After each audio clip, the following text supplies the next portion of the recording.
Hey guys, in this video I'll show you how to find the PNC virtual wallet account number. There's three ways, okay? One is through the PNC mobile app.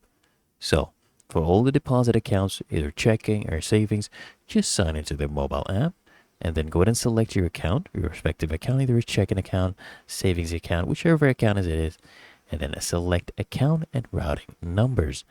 Then you'll just need to verify your identity by entering a one-time passcode to view your full account number and routing number.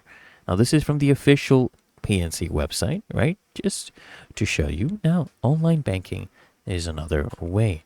You just sign in to your online banking and select your account.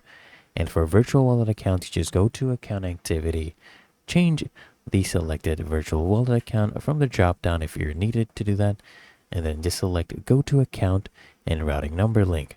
Okay, and for all the other checking and saving accounts, you can select the show account and routing number, and then you have to verify identity by entering one-time passcode, and you just follow the instructions for viewing your full account number and routing number.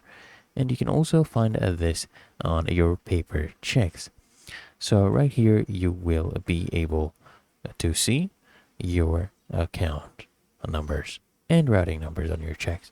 Really that easy and simple. So I hope this guide provided value to you, and if it did, consider smashing that like button as well as subscribing to frequently asked questions, and I'll see you in the next one.